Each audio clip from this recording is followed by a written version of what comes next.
the first century, an Israelite rabbi began a movement that he said fulfilled the Torah and prophets, which were his ancient scriptures. Jesus of Nazareth announced this movement among the powerless, the sick, and the poor who hungered for a world set right. He called these people to radical peacemaking and generosity, and he called this movement the arrival of the kingdom of the skies. So remind me, what does Jesus mean by the kingdom of the skies? Well, in the Bible, the skies are the ultimate image of God's realm where life and justice prevail. And so heaven, arriving on earth, means God's goodness, overcoming death and violence here on the land. In fact, the biblical story begins with this kind of heaven on earth place. Oh yeah, the Garden of Eden. Yes, walking with God in the garden, sustained by his love, building a home together. This is the way of life. But there was a gate and a path out of the garden that led away from God's life. Why would anyone ever choose that path? Well, a deceptive creature appeared in the garden who told the humans that God couldn't be trusted and that the good life could also be found by taking this easier way. But this path leads to violence and death.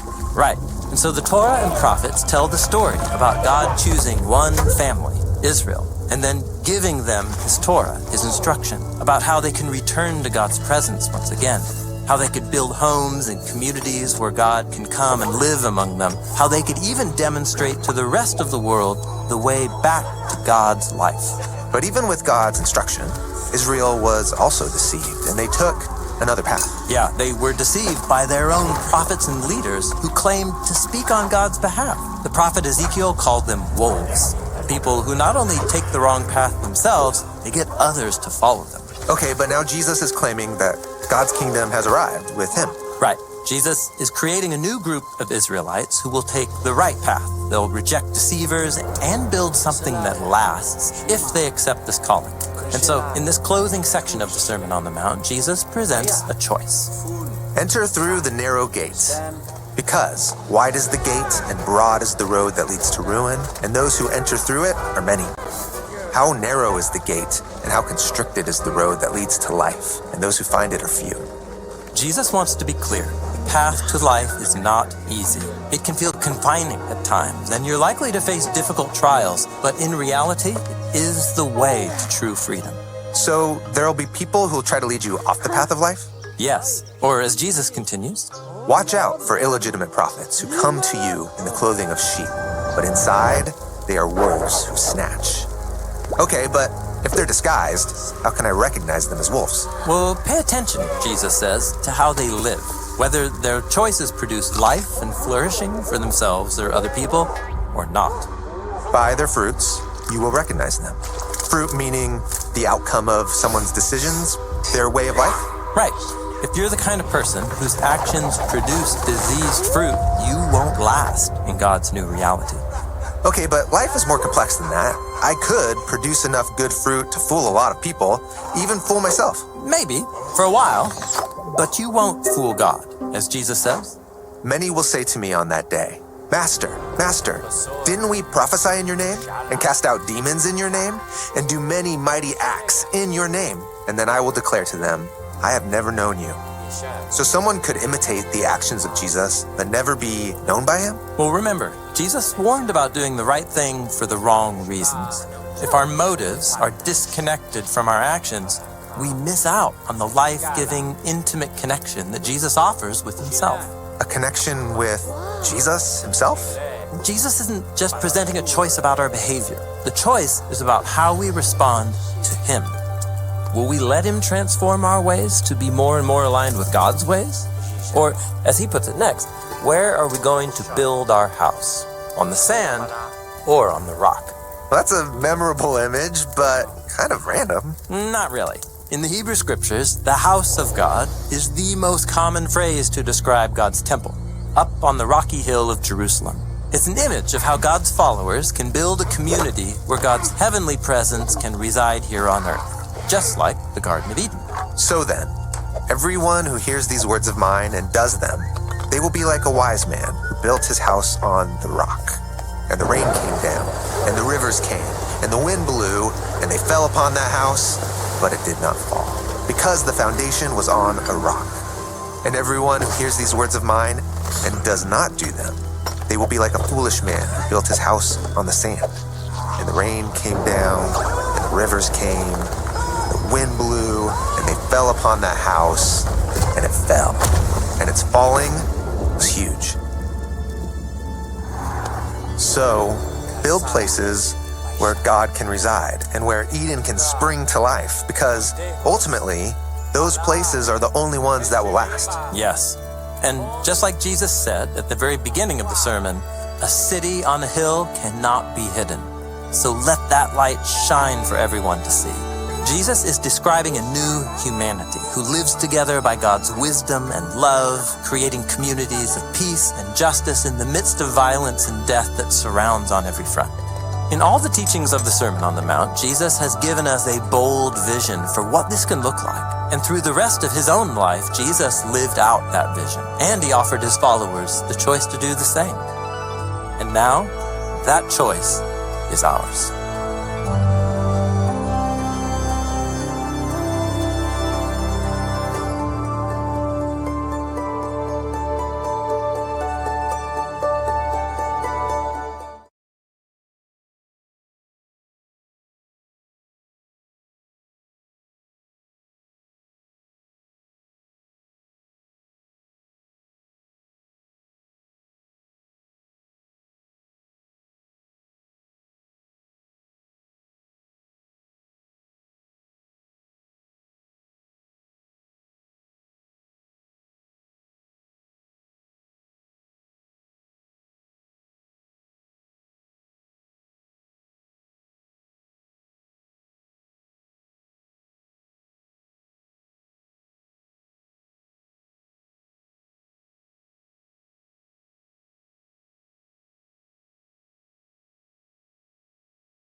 Bagaimana berlian, semakin indah dalam tekanan. Begitu juga bangsaku, semakin kuat hadapi masa depan. Hey, dirgahayu Indonesia, selangkah menuju cita, tetap percaya sampai selamanya. Hey, sejarah telah menguji engkau murni bak permata, bersinar terang di muka dunia.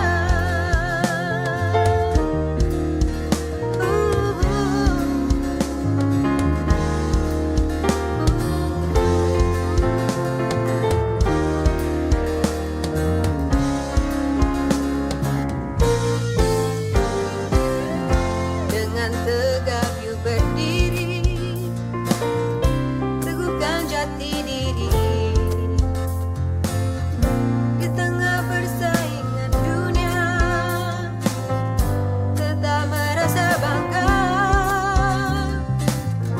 sebagaimana berlian, semakin indah dalam tekanan. Begitu juga bangsaku, semakin kuat hadapi masa depan. Hey, dirgahayu Indonesia, selangkah menuju cita, tetap berjaya sampai selamanya. Hey, sejarah telah menguji, engkau murni bak permata, bersinar terang di muka dunia. Hey, dirgahayu Indonesia, selangkah menuju cita, tetap berjaya sampai selamanya. Hey, sejarah telah menguji, engkau murni bak permata, bersinar terang di muka dunia.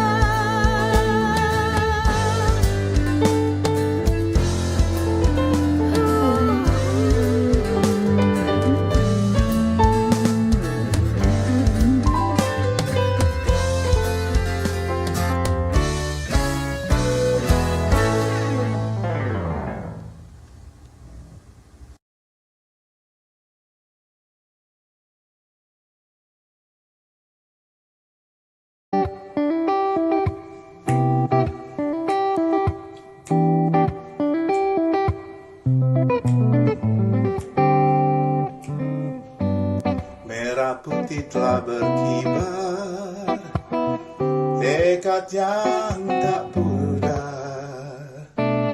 Walaupun seiring waktu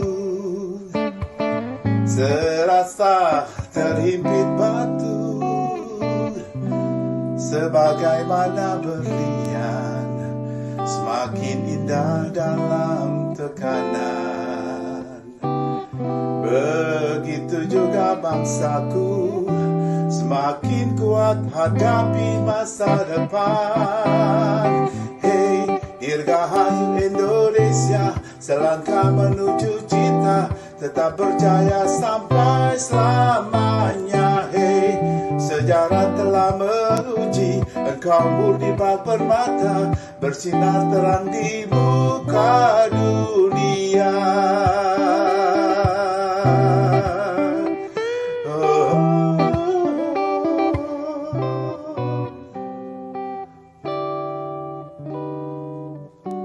Dengan tegap you berdiri, teguhkan jati diri.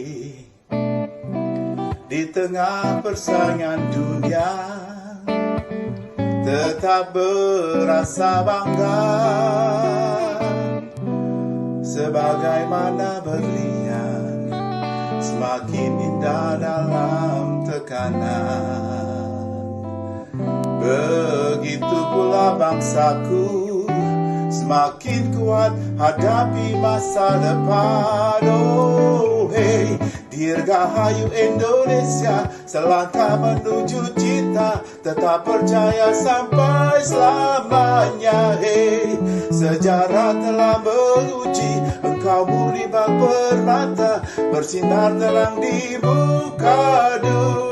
Hey, dirgahayu Indonesia, selangkah menuju cita, tetap percaya sampai selamanya. Hey, sejarah telah menguji, engkau murni bak permata, bersinar terang di muka dunia.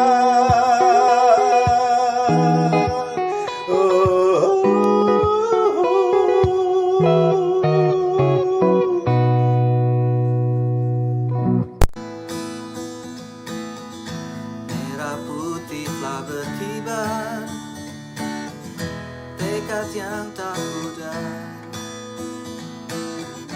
Walaupun seiring waktu serasa terhimpit batu, sebagaimana berlian semakin indah dalam tekanan. Begitu juga bangsaku, semakin kuat hadapi masa depan. Hey, dirgahayu Indonesia, selangkah menuju cita, tetap berjaya sampai selamanya. Hey, sejarah telah menguji, engkau murni bak permata, bersinar terang di muka dunia.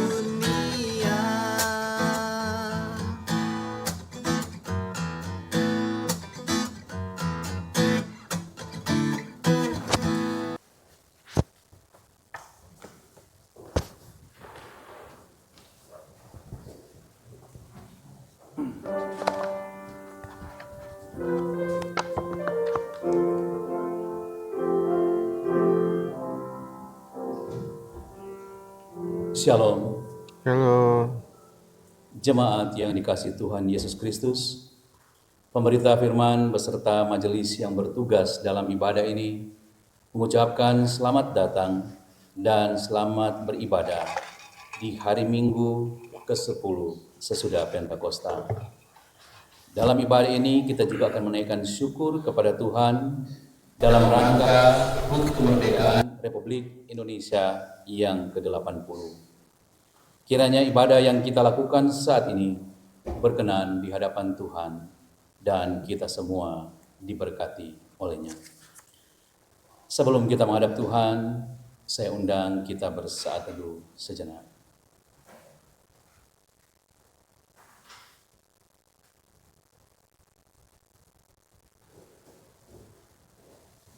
Amin. Jemaat yang dikasihi Tuhan, saya undang marilah kita berdiri. Kita akan menghadap Tuhan dengan menyanyikan NKB 7, Nyanyikanlah Nyanyian Baru.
Jemaat Tuhan, kita habiskan ibadah ini. Pertolongan kita adalah di dalam nama Tuhan yang menjadikan langit dan bumi.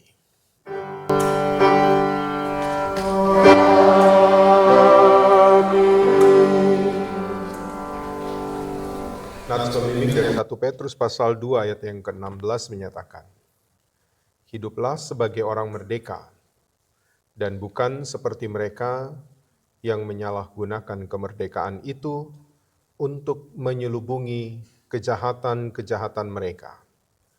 Tetapi hiduplah sebagai hamba Allah. Terimalah salam. Kasih karunia dan damai sejahtera dari Allah Bapa kita dan dari Tuhan Yesus Kristus menyertai kamu.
firman Tuhan, mari kita berdoa pengakuan dosa. Ya Allah sumber kemurahan, kami bersyukur atas 80 tahun kemerdekaan bangsa dan negara Indonesia.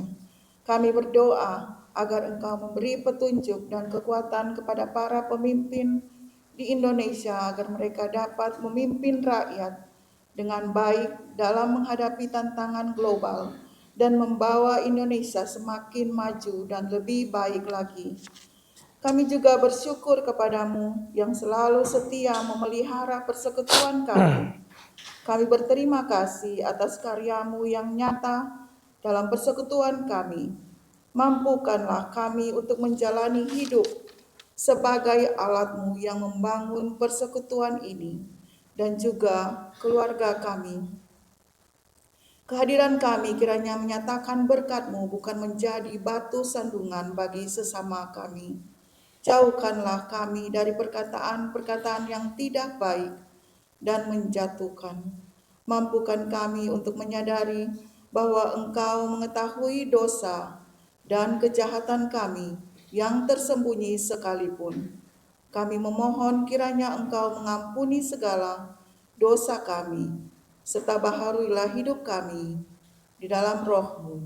Demi Kristus Yesus, penebus hidup kami berdoa. Amin. Kita sambut dengan lagu Kidung Jemaat 40, Ajaib Benar Anugerah.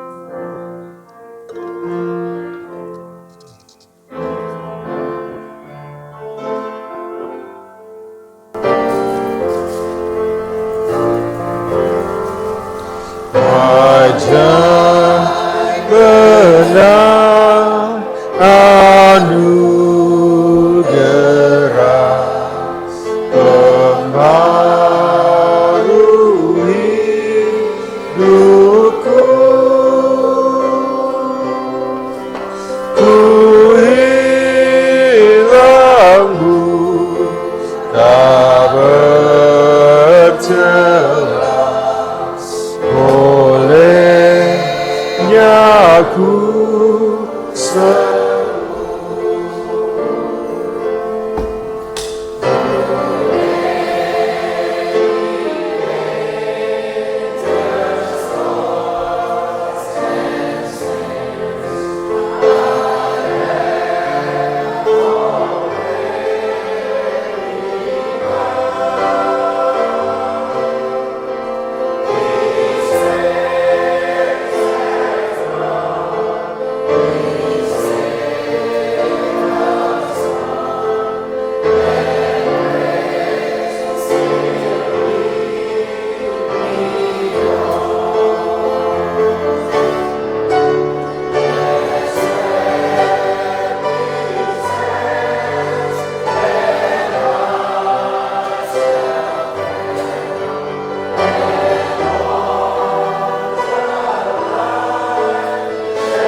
Saudara yang dikasihi Tuhan, setelah kita mengaku dosa-dosa kita di hadapan Tuhan, kita menyesalinya dan mau bertobat, maka dengarlah berita pengampunan dari Tuhan, sebagaimana dinyatakan dalam kitab Mazmur pasal 103, ayat 8 sampai ayat yang ke-13. Tuhan adalah penyayang dan pengasih, panjang sabar dan berlimpah kasih setia. Tidak selalu ia menuntut, dan tidak untuk selama-lamanya ia mendendam. Tidak dilakukannya kepada kita setimpal dengan kesalahan kita. Tetapi setinggi langit di atas bumi, demikian besarnya kasih setianya atas orang-orang yang takut akan Dia. Sejauh timur dari barat, demikian dijauhkannya daripada kita pelanggaran kita. Seperti Bapa sayang kepada anak-anaknya, demikian Tuhan sayang kepada orang-orang yang takut akan Dia. Berdasarkan firman Tuhan ini, maka sebagai hamba Yesus Kristus kami memberitakan bahwa pengampunan dosa telah berlaku bagi kita sekalian di dalam nama Bapa dan Anak dan Roh Kudus. Mari kita sampaikan salam damai kita satu kepada yang lain.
Kita akan mendengarkan amanat hidup baru bagi kita sekalian seperti yang dinyatakan dalam Efesus pasal yang ke-6 ayatnya yang ke-10 sampai ayat yang ke-18.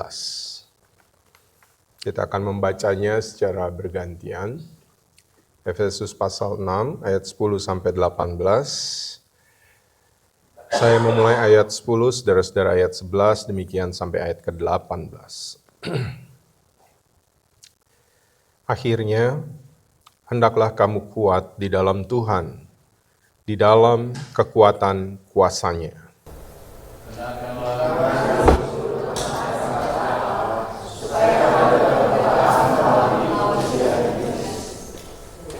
Karena perjuangan kita bukanlah melawan darah dan daging, tetapi melawan pemerintah-pemerintah, melawan penguasa-penguasa, melawan penghulu-penghulu dunia yang gelap ini, melawan roh-roh jahat di udara.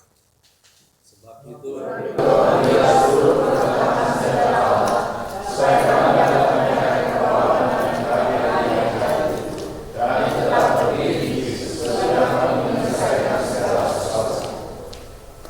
jadi, berdirilah tegap, berikat pinggangkan kebenaran, dan berbaju sirahkan keadilan.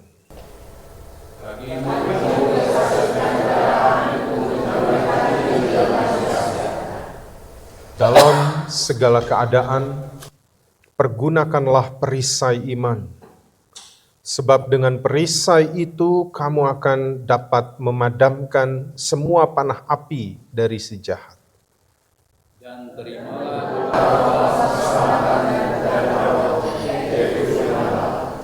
ayat 18 kita baca sama-sama.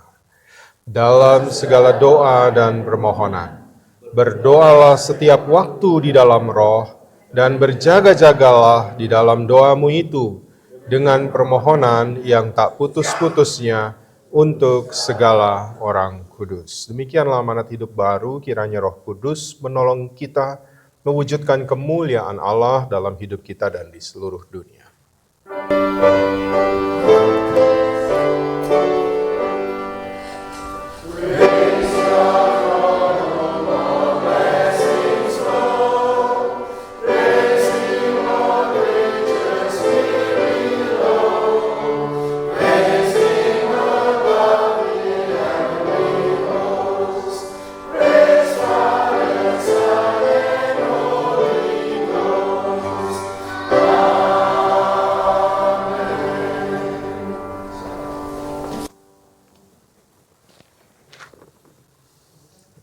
Sebelum kita masuk dalam pemberitaan firman Tuhan, kita akan mendengarkan persembahan pujian dari kaum Bapak. Oke, mari.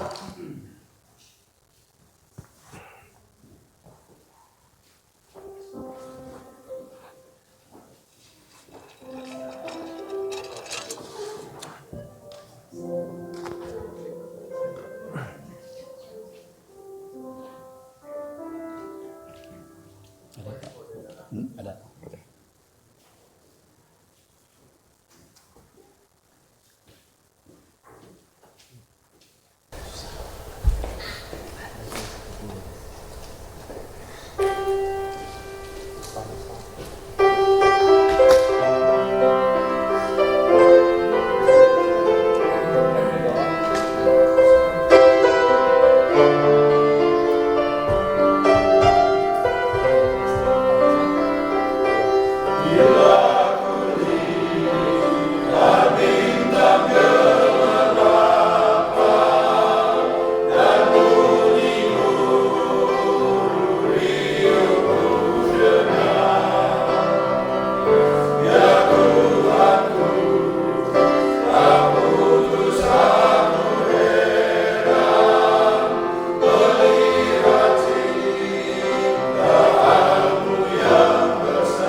Karena itu mari kita siapkan hati dan pikiran kita, kita berdoa, kita mohon bimbingan Roh Kudus. Mari kita berdoa.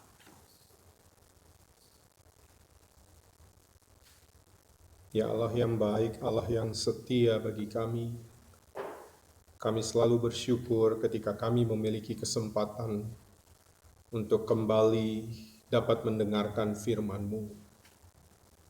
Karena di dalam firman-Mu kami menemukan bahwa Engkau sungguh mengasihi kami, bahwa Engkau sungguh peduli dengan kehidupan kami, sehingga Engkau mau memperdengarkan suara-Mu bagi kami, agar kami tidak menjalani hidup menurut keinginan daging kami sendiri. Karena itu di dalam roh kami menghampiri-Mu, ya Tuhan. Bimbinglah kami dalam kuasa Roh Kudus, sehingga kami mampu menaklukkan kedagingan kami, dan roh kami menerima firman-Mu dengan baik. Dalam pertolongan Roh Kudus kami mampu untuk memahami firman-Mu. Dan dalam pertolongan Roh Kudus kami mampu untuk melakukan firman-Mu. Karena itu ya Tuhan, bersabdalah bagi kami, karena kami semua telah sedia untuk mendengarkannya. Di dalam nama Tuhan Yesus, firman yang hidup dan berkuasa, kami berdoa. Amin.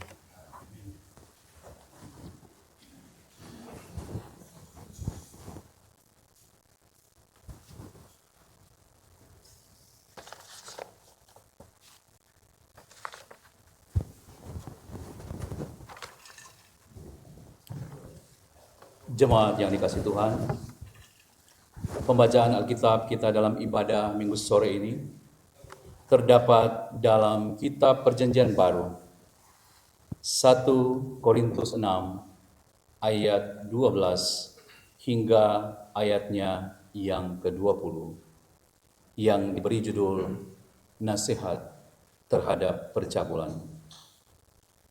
Segala sesuatu halal bagiku, tetapi bukan semuanya berguna. Segala sesuatu halal bagiku, tetapi aku tidak membiarkan diriku diperhamba oleh sesuatu apapun. Makanan adalah untuk perut dan perut untuk makanan, tetapi kedua-duanya akan dibinasakan Allah. Tetapi tubuh bukanlah untuk percabulan, melainkan untuk Tuhan, dan Tuhan untuk tubuh. Allah yang membangkitkan Tuhan akan membangkitkan kita juga oleh kuasa-Nya. Tidak tahukah kamu bahwa tubuhmu adalah anggota Kristus? Akan kuambilkah anggota Kristus untuk menyerahkannya kepada percabulan? Sekali-kali tidak. Atau tidak tahukah kamu bahwa siapa yang mengikatkan dirinya pada perempuan cabul menjadi satu tubuh dengan dia? Sebab demikianlah kata Nas, keduanya akan menjadi satu daging. Tetapi siapa yang mengikatkan dirinya kepada Tuhan menjadi satu roh dengan dia. Jauhkanlah dirimu dari percabulan. Setiap dosa lain yang dilakukan manusia terjadi di luar dirinya. Tetapi orang yang akan melakukan percabulan berdosa terhadap dirinya sendiri. Atau tidak tahukah kamu bahwa tubuhmu adalah bait Roh Kudus yang diam di dalam kamu, Roh Kudus yang kamu peroleh dari Allah, dan bahwa kamu bukan milik kamu sendiri? Sebab kamu telah dibeli dengan harganya, telah lunas dibayar. Karena itu, muliakanlah Allah dengan tubuhmu. Demikianlah pembacaan Alkitab. Berbahagialah orang-orang yang memegang peringatan-peringatannya, yang mencari Dia dengan segenap hati, yang juga tidak melakukan kejahatan, tetapi yang berjalan menurut jalan-jalan yang ditunjukkannya. Haleluya. Haleluya.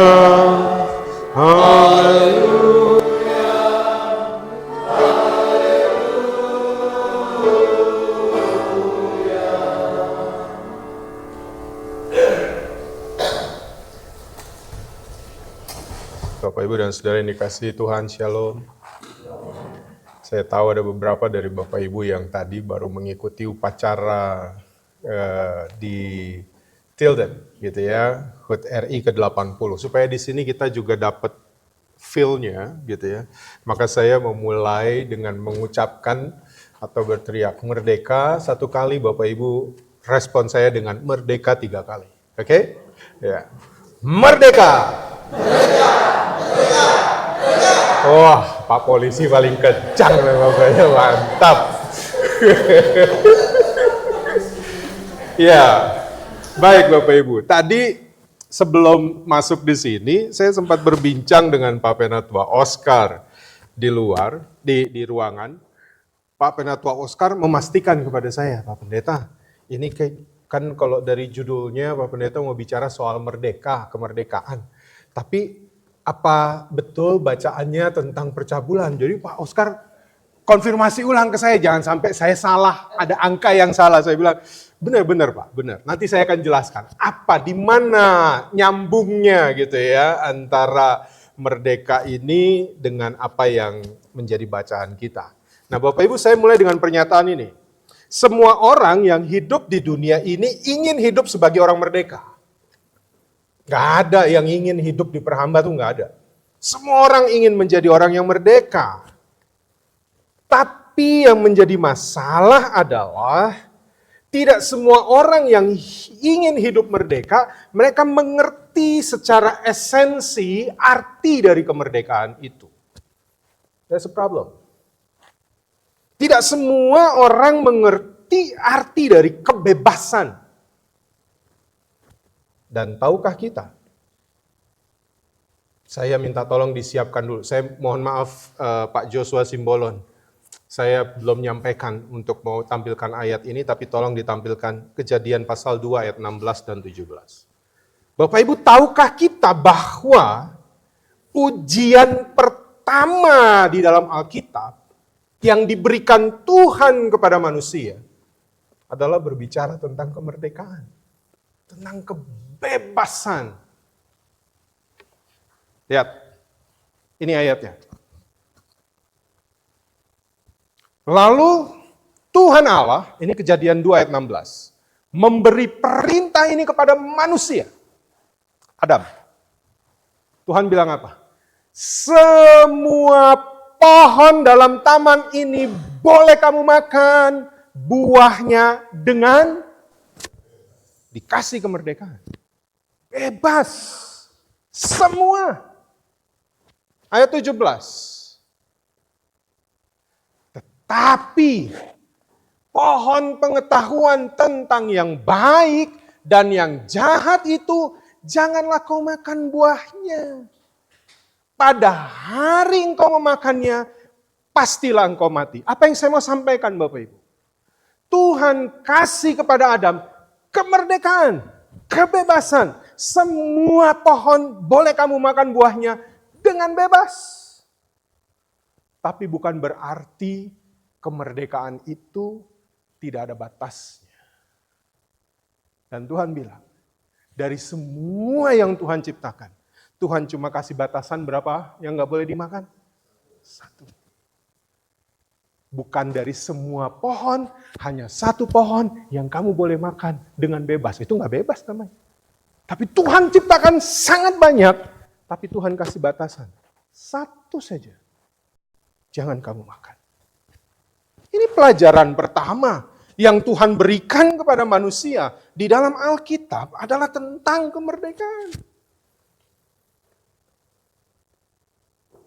Kebebasan itu bukan berarti tidak ada batasnya. Karena kalau kebebasan tanpa ada batas, pada akhirnya percaya saya, akan menghancurkan diri kita sendiri. Because the greatest threat to freedom is freedom. Saya udah pernah nyatakan ini. Ya. Ancaman terbesar bagi kebebasan adalah kebebasan itu sendiri. Oleh karena itu kebebasan mesti dibatasi oleh aturan. Setiap permainan selalu ada aturannya. Hari ini pertandingan perdana antara Manchester United dengan Arsenal. Saya fans Manchester United. Anak saya fansnya Arsenal. Ya sudahlah, saya mempersiapkan khotbah, biarlah dia seru menonton. Pertandingan bola ada aturannya. Bahwa panjangnya pertandingan itu 2 kali 45 menit. Oke? Akan menjadi protes besar dari seorang Joshua KH tadi, kalau misalnya pertandingan itu nggak ada batas waktunya. Bapak Ibu ngerti maksud saya? Kalau nggak ada batas waktunya, karena Arsenal udah menang 1-0. Begitu udah menit 90, pertambahan waktunya 6 menit. Kalau misalnya nggak ada aturan batasan waktu, wah, Bapak Ibu bayangkanlah gimana jadinya pertandingan itu. Orang bebas, tapi bebas itu harus ada aturan. Gak bisa bebas sebebas-bebasnya hidup ini kita jalani. Masalah ini juga dinyatakan Tuhan Yesus dalam perjanjian baru. Bagaimana kebebasan itu menghancurkan ketika Tuhan Yesus dalam Injil Lukas 15 berbicara tentang anak yang hilang. Saya yakin Bapak Ibu tahu ceritanya. Si bungsu minta harta dari bapaknya. Kenapa? Mau bebas. Dan akhirnya ketika dia dapat harta dari bapaknya, dia keluar rumahnya, dia mau hidup sebebas-bebasnya. Uangnya dia mau gunakan untuk foya-foya. Dia pesta pora, tanpa ada yang mengawasi, tanpa ada yang membatasi. Apa yang terjadi pada hidupnya? Jatuh miskin. Makanan ternak aja dia rasanya pengen dia makan. Kenapa? Karena dia merasa dia bebas, sebebas-bebasnya. Tidak ada yang bisa menahan dia. Bapak Ibu bisa ngerti? Kebebasan itu bahaya kalau nggak ada batasnya. Alkitab berbicara tentang itu. Karena si bungsu, he thought he can handle freedom. Tapi enggak. Nah masalah ini, baru saya masuk Pak Oscar. Ya, masalah ini menjadi pergumulan jemaat di Korintus. Korintus itu kota kosmopolitan, pusat perdagangan, pusat budaya, pusat pelabuhan yang sangat ramai di zamannya. Kehidupan moral di Korintus itu sangat longgar. Dan orang sering berkompromi. Bahkan orang Kristen pada saat itu berkompromi terhadap dosa. Sebagian jemaat yang sudah Kristen masih dipengaruhi dengan pola pikir dan kebiasaan yang lama. Oh ya, Yesus sudah menebus saya hidup baru, tapi itu roh.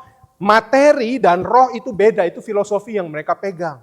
Sehingga biarkan roh kita menyembah Tuhan, tapi tubuh ini kita bisa pakai untuk apa saja yang kita mau. Oh, ini yang sesat. Ini yang ditegur Paulus. Gak bisa kamu berpikir begitu. Mereka salah mengerti tentang kebebasan di dalam Kristus. Maka saya minta tolong balik ke teks kita. Bapak Ibu perhatikan dengan baik dalam 1 Korintus 6 ayat 12 ini. Lihat, adakah kalimat yang diulang di sini yang Bapak Ibu baca? Ketemu? Segala sesuatu halal bagiku. Dia kasih tahu, tetapi bukan semua berguna. Dia ulang lagi. Segala sesuatu halal bagiku. Kenapa dia ulang 2 kali? Karena itulah slogan orang Korintus. Semuanya halal bagi saya. Semua halal. Ini masalahnya. Dan Paulus pakai pemahaman mereka. Segala sesuatu halal bagiku. Paulus mengutip slogan ini untuk meluruskan apa pemahaman yang benar tentang ini. Benar, bahwa ada kebebasan, tetapi kan tidak semua berguna. Dan Paulus mau mengajak jangan sampai kita dikuasai oleh apapun. Paulus mengingatkan jemaat pada saat itu dan juga kita bahwa tidak semua, Bapak Ibu dengar baik ini, tidak semua yang boleh dilakukan itu berguna. Dan hanya karena sesuatu itu boleh, bukan berarti sesuatu itu harus dilakukan. Ini filosofis banget. Paulus memberi pemahaman yang tegas kepada jemaat Korintus. Tubuh orang percaya adalah anggota Kristus. Jadi nggak pantas digunakan sebebas-bebasnya, tanpa rasa tanggung jawab. Paulus menegaskan, tubuh adalah bait Roh Kudus. Bayangkan dia kasih pemahaman ini. Maka tubuh harus dipakai untuk memuliakan Allah, bukan untuk dosa. Kebebasan Kristen bukan berarti hidup sesuka hati. Melainkan hidup dalam penguasaan diri dan dalam kekudusan. Oleh karena itu, Bapak Ibu, hidup dalam kebebasan atau kemerdekaan sangat dibutuhkan kedewasaan. Kedewasaan seseorang akan menentukan sedikit atau banyaknya peraturan yang dibutuhkan bagi dirinya. Saya ambil contoh. Ketika Joshua mau masuk kamar mandi, di usia, umur berapa Joshua mulai mandi sendiri? Enggak, itu Joshua Simbolon. Joshua kah? 7 tahun, oke. Pada saat Joshua umur 7 tahun, ketika dia mau mandi masuk kamar mandi, pesan-pesan sponsor dari maminya tuh banyak sekali. Ya, mandi jangan lama-lama, pakai sabun yang benar, habis mandi sikat gigi, jangan lupa cuci muka, panjang. Tapi begitu Joshua kemarin ulang tahun, yang ke-13, pesannya nggak akan panjang.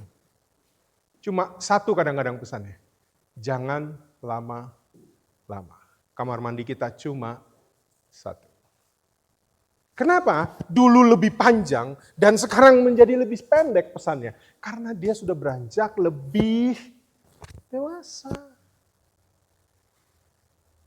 Saya yakin semua orang tua juga begitu.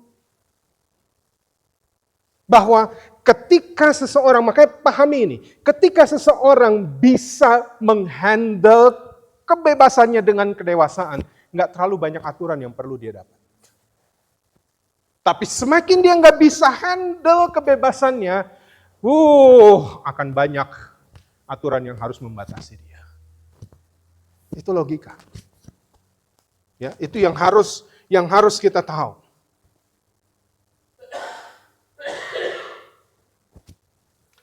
Itulah sebabnya penting bagi orang tua. Mohon maaf saya ambil contoh ya. Pak Oscar masih habis galau. Kemarin mesti antar anak bungsu terkasih. Terpisah.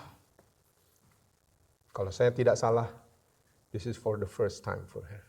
Ya, bukan saja buat Priska, tapi buat Bu Shirley dan juga bagi Pak Oscar, bukan? Pak Raymond Togas dan Ibu Susan, besok Abednego Reisan udah mulai pergi ke California. Nah, saya mau bilang begini, ini saya ambil contoh 2 keluarga ini ya, berlaku bagi semua.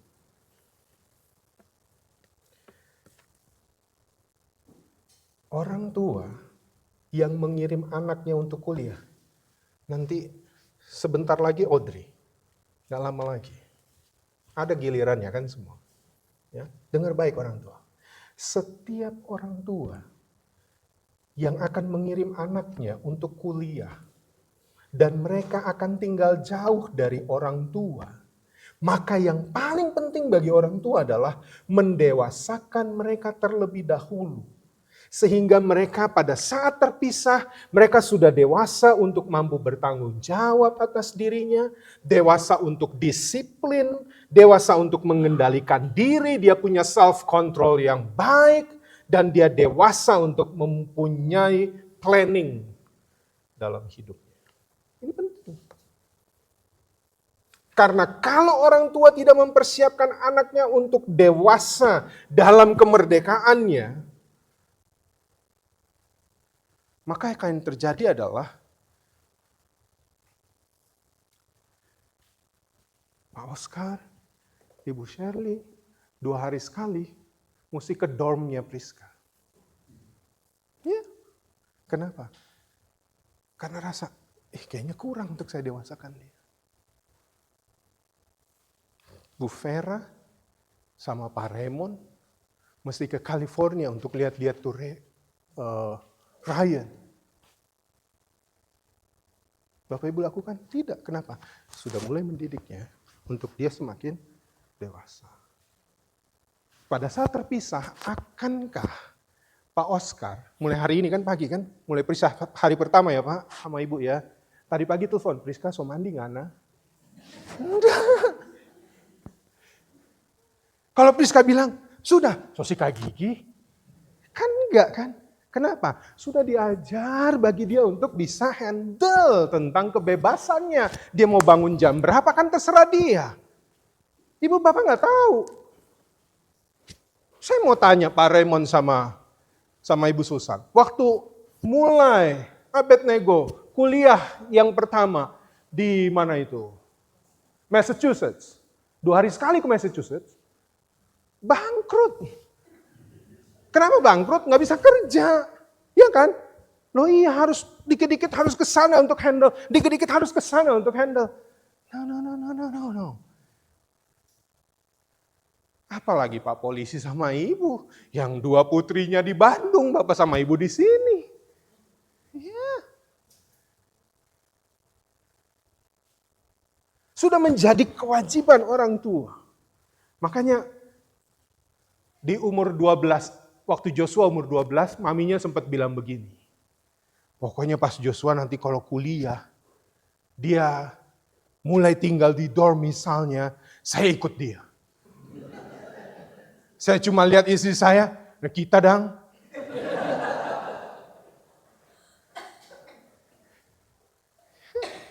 Kenapa? Masih 12 tahun. Dan harus ingat, Joshua harus dipersiapkan untuk dia menjadi dewasa, untuk dia bisa handle dirinya, untuk dia bisa tentukan apa yang baik bagi dia, kapan dia bangun, kapan dia melakukan ini dan itu, kapan dia harus mempunyai planning, saya mau bikin apa. Dia harus buat. Dengar ya Jos, bukan Joshua Simbolon, Joshua Simbolon, kok yang ngangguk Joshua Simbolon, ya. Itu tugas kita.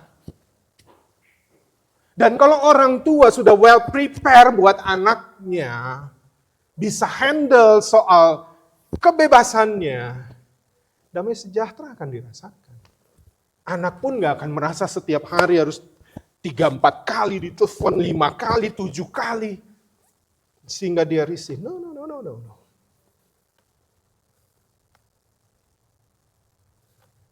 Dan semakin dia dewasa, gak akan semakin banyak instruksi dari orang tua. Dia sudah bisa jalan pelan-pelan. Dan ingat baik, dewasa bukan soal umur. Itu masalah kita. Maka saya mau bilang begini Bapak Ibu, sadarlah kita bahwa ada benang merah dalam Alkitab dari perjanjian lama sampai perjanjian baru. Bahwa Tuhan menginginkan kita hidup dalam kemerdekaan yang sesungguhnya. Tuhan ingin anak-anaknya hidup dalam kemerdekaannya. Dalam perjanjian lama, Tuhan berjuang memakai orang-orang yang dia pilih untuk membebaskan Israel dari perbudakan di Mesir. Dalam perjanjian baru, Tuhan pun berjuang agar anak-anak yang dikasihinya terbebas dari perbudakan dosa. Sehingga dia harus mati di atas kayu salib. Saudara harus ingat itu. Tuhan gak ingin anak-anaknya diperbudak. Dan kita semua berarti yang percaya kepada Kristus, Anda orang merdeka? Karena kita sudah dimerdekakan? Joshua tolong siapkan Galatia 5 ayat 1. Baca ini baik-baik, pelan-pelan kita baca. Galatia pasal 5 ayat 1.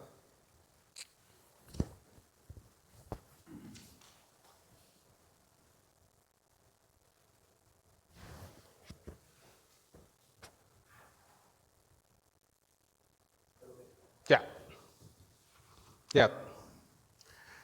Ini pemahaman yang baik sekali. Supaya, kita baca sama-sama, 2, 3. Supaya kita sungguh-sungguh merdeka, Kristus telah memerdekakan kita. Karena itu, berdirilah teguh, dan jangan mau lagi dikenakan Bapak Ibu baca baik-baik ketika dikatakan begini. Dan jangan mau lagi dikenakan perhambaan. Apa maksudnya? Artinya bahwa kesempatan kita untuk diperhamba oleh dosa masih terbuka. Walaupun kita sudah Ini yang dibilang.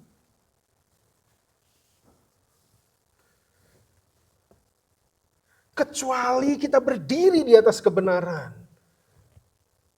Karena dengar baik lagi ini pesannya, tidak ada satupun dari kita yang hadir dalam sanctuary ini yang kebal dari dosa. Enggak ada. Kita udah dimerdekakan, betul. Tapi kita tidak kebal terhadap dosa. Oleh karena itu jangan bermain-main dengan dosa. Itu pesan Rasul Paulus. Jangan permisif dengan dosa. Jangan salah paham tentang kasih karunia Tuhan dan kebebasan di dalam Kristus. Sehingga hal ini disalahgunakan untuk membenarkan diri untuk tetap melakukan dosa. Kalau kita masih seperti ini, bertobatlah.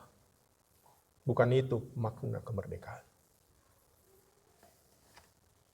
Oleh karena itu hari ini, saya mengajak kita untuk mengingat bahwa Kristus telah memerdekakan kita. Balik ke 1 Korintus 6, ayat yang terakhir, ayat 20. Paulus bilang ini. Ini yang dibilang, ini yang saya bilang. Bahwa Tuhan ingin kita merdeka. Dan Tuhan memperjuangkan supaya kita merdeka. Makanya Paulus bilang, sebab kamu telah dibeli dan harganya telah lunas dibayar supaya kita bebas. Supaya kita merdeka dari perhambaan dosa. Bukan dicicil. Ya, Tuhan gak cuma kasih down payment di atas kayu salib. Tuhan bayar semua. Karena itu dia bilang apa? Muliakanlah Allah dengan tubuh. Maka hari ini Bapak Ibu, kita orang-orang yang sudah ditebus dengan harga yang tidak terukur, yaitu darahnya. Kemerdekaan kita itu akan sangat ditentukan oleh penundukan diri kita kepada Tuhan melalui firman-Nya. Firman Tuhan diberikan kepada kita, bukan untuk keuntungan Tuhan. Ingat baik itu. Firman Tuhan diberikan kepada kita untuk keuntungan kita. Karena Tuhan mau kita mengikuti firman-Nya, supaya kita bisa menjaga kemerdekaan. Firman Tuhan itu menjaga kemerdekaan kita. Firman Tuhan itu menjaga kebebasan kita. Supaya kita hidup dengan benar, supaya kita berdiri teguh di dalam kebenaran, kita tidak lagi memberi kesempatan untuk menjadi hamba dosa, dan kita menjalani kita menjalani hidup dalam spiritual disiplin yang dalam.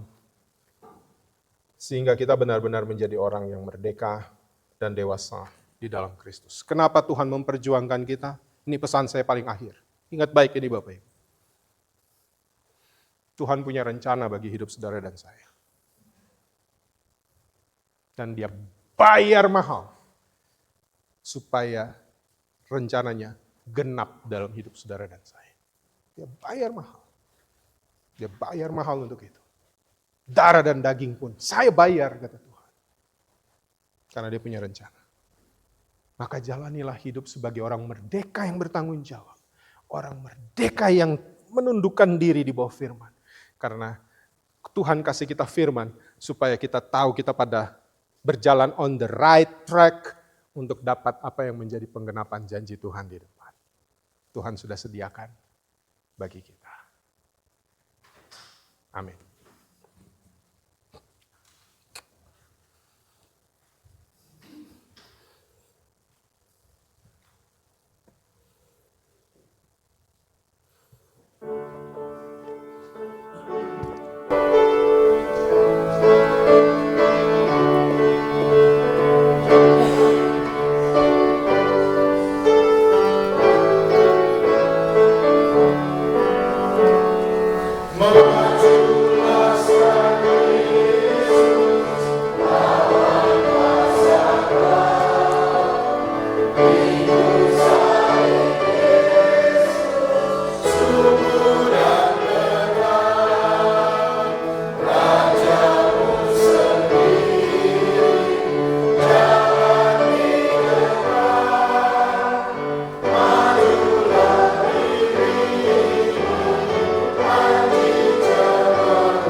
Jemaat yang dikasih Tuhan, saya undang kita semua bangkit berdiri bersama dengan umat di segala masa dan tempat. Kita akan mengikrarkan pengakuan iman kita menurut pengakuan iman rasuli sambil hati dan mulut kita berkata, Aku percaya kepada Allah, Bapa yang Maha Kuasa, Khalid langit dan bumi, dan kepada Yesus Kristus, Anaknya yang tunggal Tuhan kita, yang dikandung daripada Roh Kudus, lahir dari anak darah Maria, yang menderita di bawah pemerintahan Pontius Pilatus, disalibkan, mati dan dikuburkan, turun ke dalam kerajaan. Pada hari yang ketiga bangkit pula dari antara orang mati, naik ke surga, duduk di sebelah kanan Allah, Bapa yang Maha Kuasa, dan akan datang dari sana untuk menghakimi orang yang hidup dan mati. Aku percaya pada Roh Kudus, gereja yang kudus dan persekutuan orang kudus, pengampunan dosa, kebangkitan daging, dan hidup yang kekal. Amin. Jemaat dipersilakan duduk.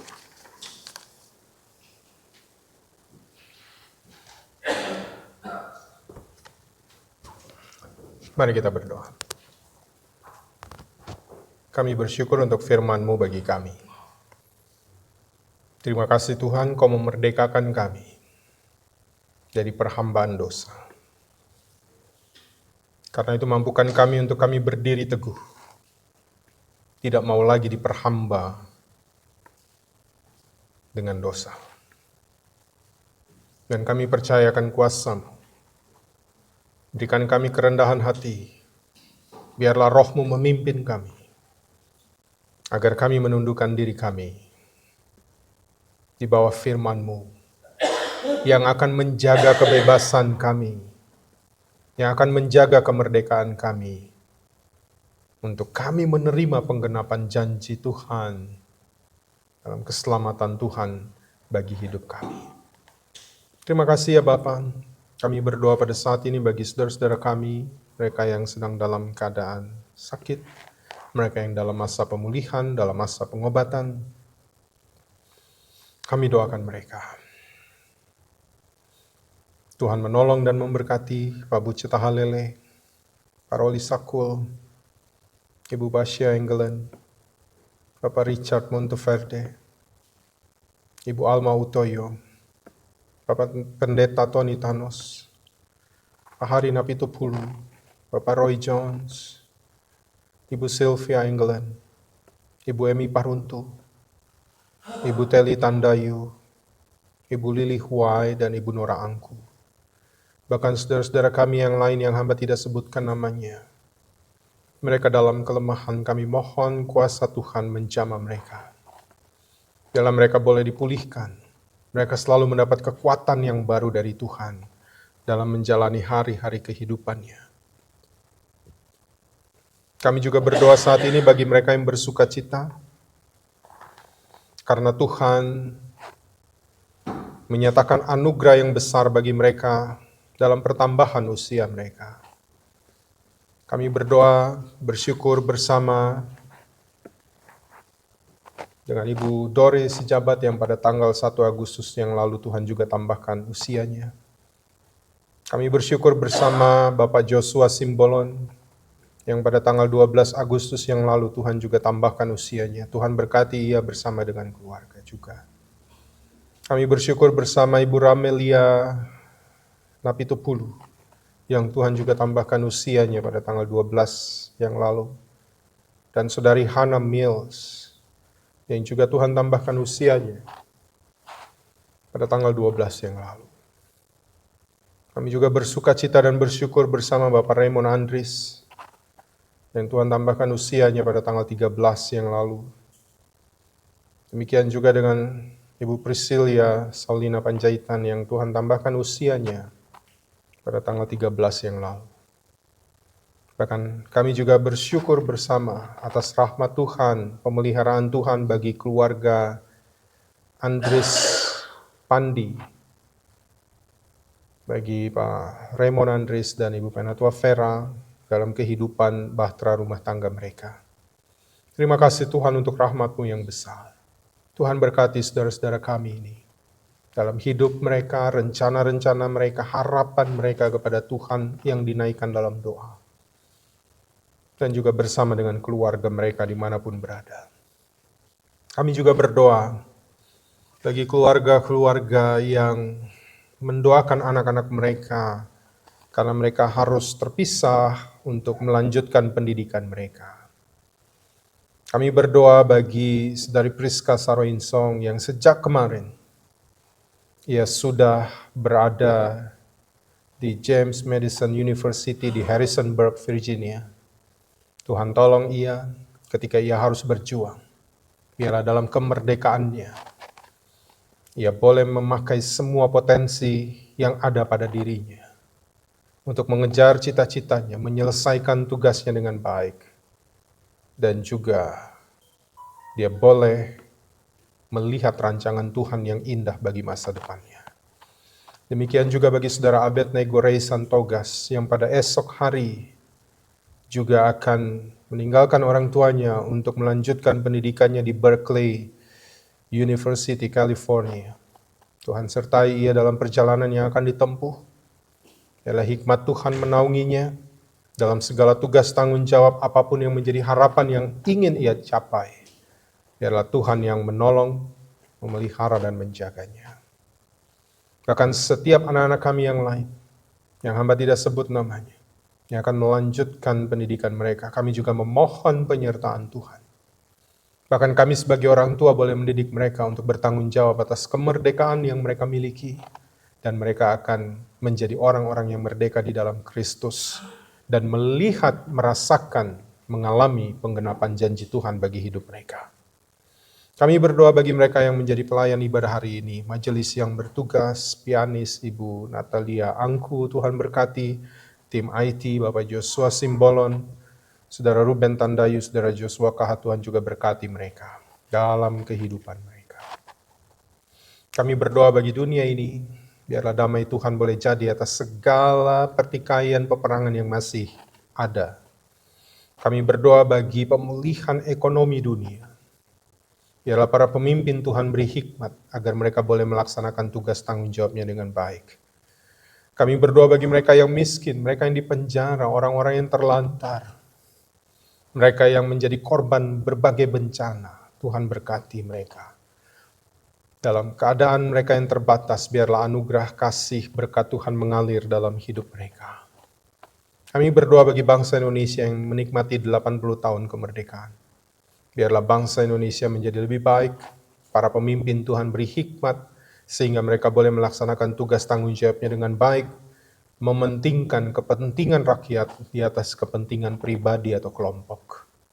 Tuhan berkati juga Amerika, para pemerintah yang ada, biarlah boleh menjalani segala sesuatunya dalam pertolongan Tuhan. Terima kasih Bapa di sorga, kami akan melanjutkan kehidupan kami di minggu yang baru. Kami mohon Tuhan memberkati kami atas segala rencana yang kami miliki dan akan kami jalani. Dan biarlah seluruh anggota keluarga kami, suami, istri, anak-anak kami, orang tua kami, saudara-saudara kami dimanapun berada, cucu kami, semua ada dalam perlindungan, penyertaan, dan dalam berkat Tuhan. Inilah doa kami, ampunilah dosa dan salah kami ya Bapa. Dan doa ini kami naikkan hanya di dalam nama Tuhan Yesus yang sudah mengajar kami berdoa. Bapa kami yang di sorga, dikuduskanlah namamu, datanglah kerajaan-Mu, jadilah kehendak-Mu di bumi seperti di sorga. Berikanlah kami pada hari ini makanan kami yang secukupnya, dan ampunilah kami akan kesalahan kami, seperti kami juga mengampuni orang yang bersalah pada kami. Dan janganlah membawa kami ke dalam pencobaan, tapi lepaskanlah kami daripada yang jahat, karena Engkau-lah yang mempunyai kerajaan, dan kuasa, dan kemuliaan, sampai selama-lamanya. Amin. Kita akan mendengarkan persembahan pujian dari kaum ibu. Dipersilakan. Kaum perempuan.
Jemaat Tuhan, marilah kita memberikan persembahan sebagai tanda syukur kepada Tuhan yang selalu memberkati hidup kita.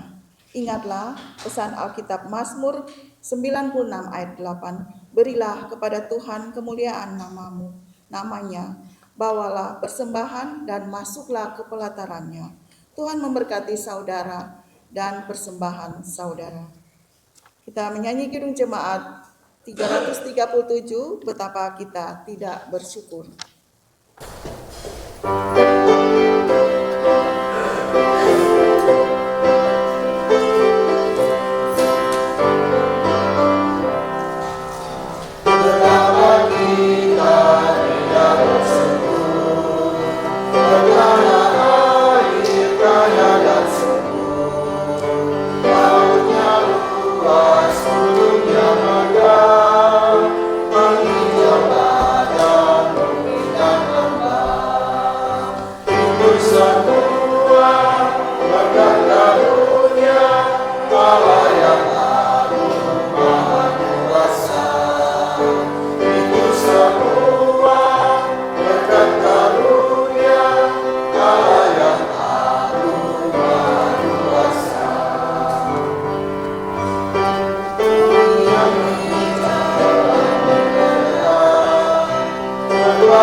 Mari kita mendoakan persembahan kita.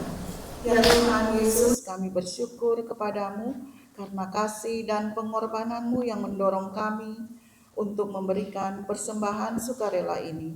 Kami sadar bahwa persembahan kami ini tidak sebanding dengan kurban tubuh dan darahmu yang engkau persembahkan bagi kami dan dunia ini. Terima dan kuduskanlah ya Tuhan, agar berguna untuk pelayanan kasih dan keadilan. Pakailah hidup kami untuk menjadi berkat bagi sesama, dan kami selalu bersedia mempersembahkan hidup kami bagi orang di sekitar kami demi kemuliaan namamu. Di dalam nama Tuhan Yesus kami berdoa. Amin. Sebelum kita mendengarkan warta jemaat, The Blended Family akan membawakan pujian.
Puji Tuhan, terima kasih buat persembahan puji-pujian dari The Blended Family.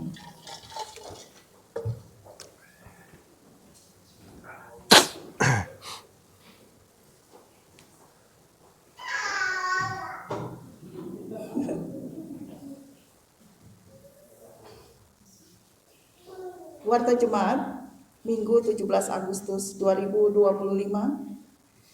Majelis dan Jemaat Gereja Kasih Anugerah mengucapkan banyak terima kasih kepada Bapak Pendeta Samuel KH yang telah melayani ibadah sore hari ini. Tuhan memberkati Bapak Pendeta dan keluarga. Terima kasih. Juga kepada pianis kita sore hari ini, Bu Natalia Angku Su, yang telah melayani kita melalui permainan piano. Tuhan memberkati Ibu Lia dan keluarga. Juga buat tim IT, Joshua Simbolon dan Ruben Tandayu, yang tim IT yang telah membantu kita dalam ibadah hari Minggu ini. Juga buat yang juga sudah membantu kita dalam ibadah Minggu. Terima kasih, Tuhan memberkati pelayanan kita.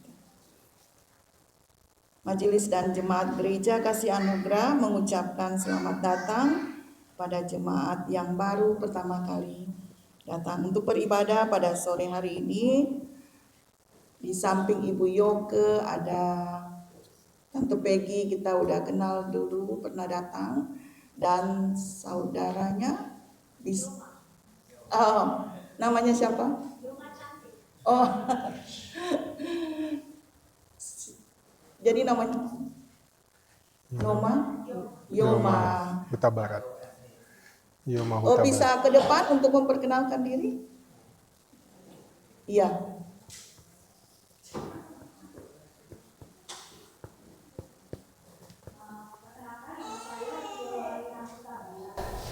Cuma panggilannya Yoma. Saya baru pindah dari PGRI tahun lalu, jadi baru setahun tinggal di Centerville. Saya tetangga dengan anak Ibu Helen Zijata, tetangga. Terima kasih. Terima kasih sudah mengikuti ibadah di Gereja Kasih Anugerah sore hari ini. Mudah-mudahan kita bisa bertemu lagi untuk minggu-minggu depannya. Majelis Jemaat mengucapkan selamat hari ulang tahun pernikahan bagi anggota jemaat yang merayakan pada sepanjang minggu ini.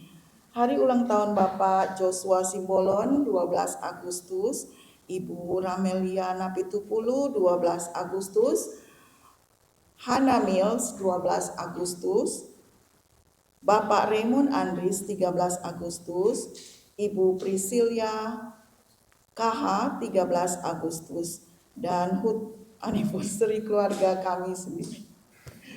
Keluarga siapa? Oh, dan Doris hari- juga, Doris tanggal 1 Oh, Agustus. iya. Ibu Peggy Kontul ulang tahun juga tanggal hari ini. Iya. Happy birthday. Ibu Doris Ijam. Ibu Doris juga selamat hari ulang tahun Tanggal 1. pada tanggal 1 Agustus yang lalu. Tuhan Yesus memberkati kita semua. Ibadah gabungan Gereja Kasih Anugerah dan Gereja Immanuel Presbyterian Church akan diadakan tanggal 31 Agustus bertempat di gereja di sini di Arcola Avenue jam 2 siang. Preaching class, Reverend Don Riden akan mengajarkan preaching class sebanyak 6 sampai 8 session di fall season ini. Bagi yang tertarik mengikutinya, silakan menghubungi majelis jemaat. Bible study yang pada minggu ini dilaksanakan pada hari Rabu, tanggal 20 Agustus pukul 7 malam melalui aplikasi Zoom. Diharapkan kehadiran seluruh jemaat. Pelayanan kepada jemaat, bila ada anggota jemaat yang membutuhkan pelayanan dan kunjungan atau konseling, harap menghubungi majelis jemaat atau Bapak Pendeta. Ada lagi pengumuman? Oh, ada ibadah penghiburan. Kalau ada yang mengenal Saudara Bridget Maukar, dia dulu bergereja bersama dengan kita. Ibunya, Ibu Rita Latulola, dulu penatua di Gereja Kasih Anugerah, meninggal kemarin. Jadi ada ibadah penghiburan di gereja mereka, mungkin bisa ditanya alamatnya. Demikian warta jemaat. Tuhan Yesus memberkati.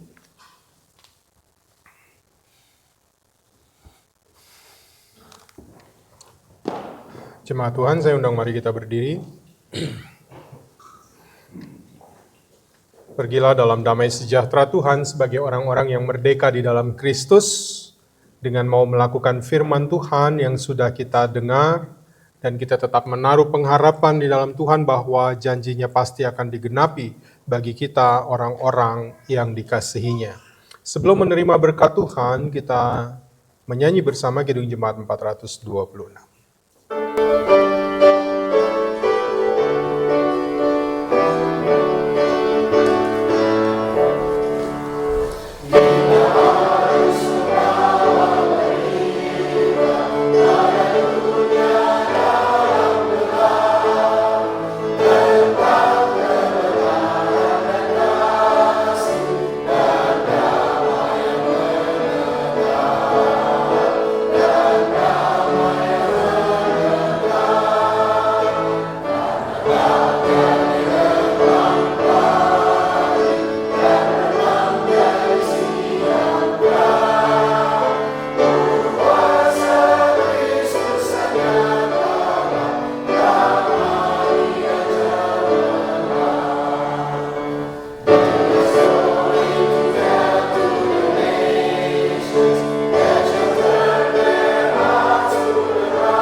Arahkanlah hatimu kepada Tuhan, pulanglah dalam damai sejahtera Tuhan, terimalah berkat-Nya.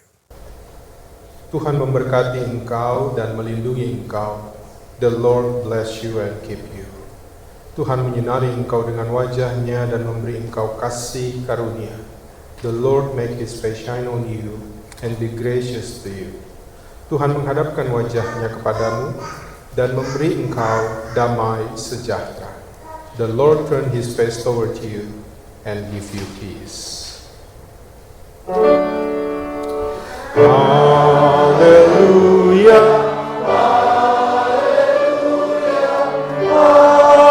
Hallelujah.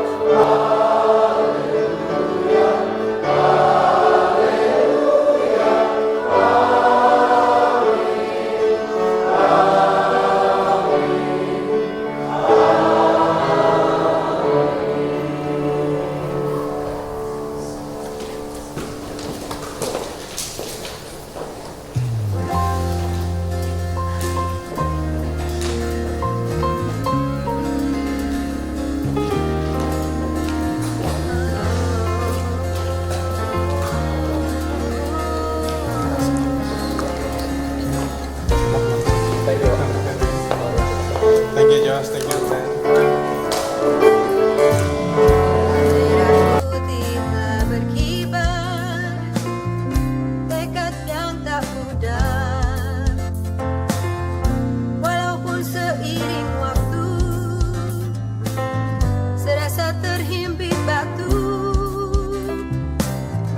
sebagaimana berlian semakin indah dalam tekanan.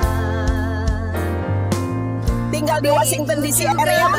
Bingung hari Minggu mau gereja di mana? Kalau iya, ikut kita. Ada yang mau kita sampaikan. Kita pergi ke Gereja Kasih Anugerah saja, Gereja GKAE, Grace Indonesian Christian Reformed Church, Washington DC area. Ibadah Minggu pukul 2 siang. Setelah ibadah selalu ada fellowship. Jadi kebutuhan rohani dan jasmani akan terpenuhi.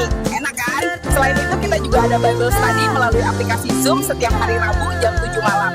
Di situ kita bisa belajar dan diskusi Alkitab bersama. Seru. Kadang kita juga ada ibadah padang dan jalan-jalan bersama. Makanya, ayo bergabung sama kita. Gereja Kasih Anugerah melayani dengan penuh kasih.